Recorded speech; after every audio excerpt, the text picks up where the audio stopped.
Ken Rosenthal coming in hot. Good morning to you. Good morning. Keuchel and Kimbrel, time to go. We just went to Twitter, and Mark Feinsand saying the Yankees the favorite to land Keuchel. Tell us more. I have heard the same, and I would not doubt for 1 minute that they're going to sign him. Now, it doesn't mean it's done or anything like that, but it makes all the sense in the world.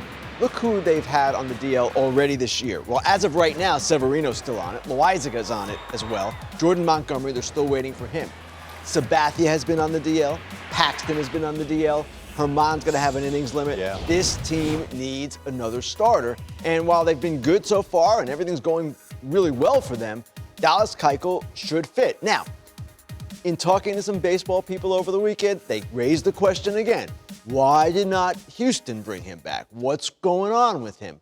But at some point, some team is going to stop saying no and start saying yes to both these guys, and they're going to be better for it. You like New York over Philly or Atlanta for Keuchel? I'd like to see him in the National League. I don't know. I think that's a tough ballpark to come in. Agreed. Pitch in the AL East and New York.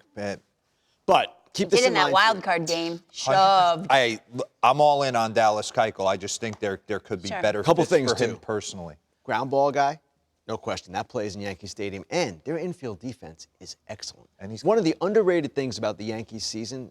No disrespect to Miguel Andujar, but Urshela is a much better defensive third baseman. They've got Didi coming back. They've got Torres. They've got LeMahieu. These guys are all good defenders. It would only help Dallas Keuchel. The wine must decant, though.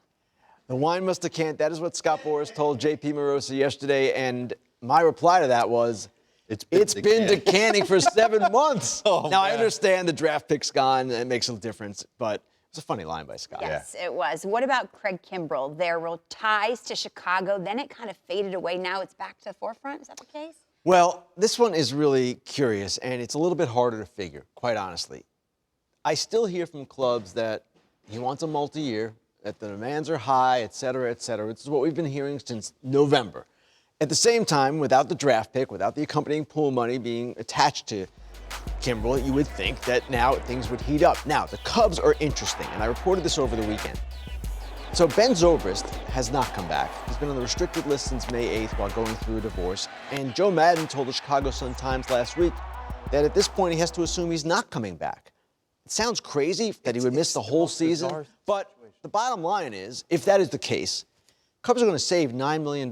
Players are not paid when they're on the restricted list. A team has the option to pay a player who is on that, but why would you pay him? So if they're going to save that much money, we all know they've had financial restrictions on them, that would open up some things and maybe open up Kimbrel for them. They would love to have them, like a lot of teams would love to have Craig Kimbrel. Whether it gets done or not remains to be seen. I've heard Twins here. I've heard Brewers at times, though I hear they're fading. Who knows? Tough to call. We were in the meeting this morning, and what's the first thing you said? I just want to know the money, right? Is it prorated? Yeah, they're going to be it's an interesting contract. Sure. Right? What's the range? And if you were, go ahead. Well, the Yankees on Keuchel, it's one interesting factor because they have about $18 million to go to the third and highest luxury tax threshold. And when you pass that, that's when you lose 10 spots in the draft. The biggest penalties financially kick in. So Keuchel would be a bit of a tight fit. I'm not quite sure how they're going to structure it if they do it. But yes, the money is going to be a huge question, Lauren. You're absolutely right. And it will be prorated for this season, I would expect. It's conceivable they give them $20 million for this season, but I don't imagine that's going to happen. We're not going to see these guys until halfway through. Then the question is, all right, how do you spread it out to make it work for the luxury tax? Do you give them a multi-year? Do you give them a player option? Exactly. There are all kinds of things that can come into play here.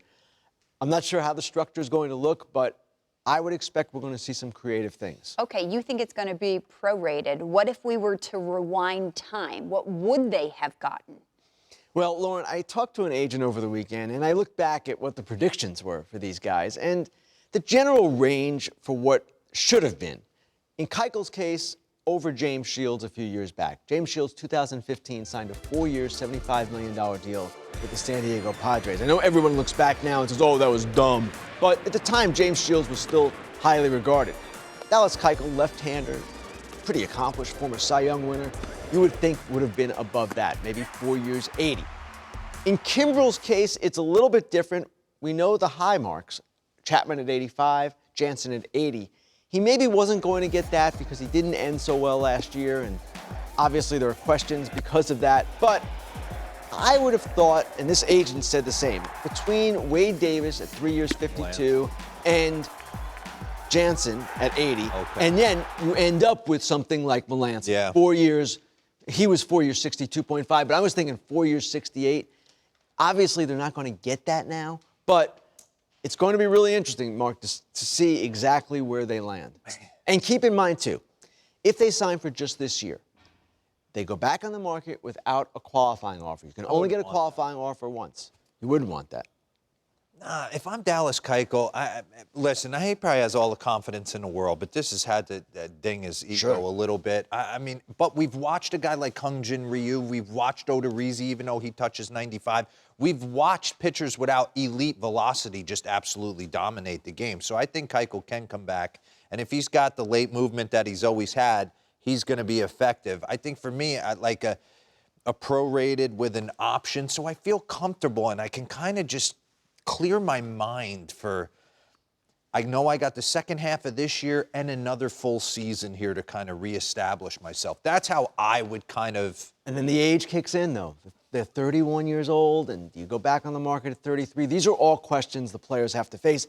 Another question, one the teams have, and I have too, how are these guys going to be? Yeah. This is fairly unprecedented. In fact, it really is unprecedented for a healthy pitcher who is accomplished to stay out this long. When Clemens signed with the Yankees that 1 year, it was in May. We don't think he sat out half the year. It was in May. So we don't know how they're going to perform. I know Keuchel's been throwing stimulated games, but as a GM told me this morning, it's a little different Cal Irvine hitters versus Major League hitters. Timing, days, weeks, days? Days. Days. The Players Union is hoping they both perform well. If I'm they sure they both are. come back and struggle, I feel like it's a bad look. Well, and we've seen this happen. Yeah. Greg Holland last year struggled. But he's not Craig Kimbrel. He's not Craig Kimbrel. And you're right. It will be a bad look. Yeah. The whole thing is so convoluted and confused. As this GM I was talking to this morning said, we all know these guys should be pitching by now. Yes. That's the bottom line. And days is exciting. Kenny, you're going to stick around. Thanks so much. Appreciate the time.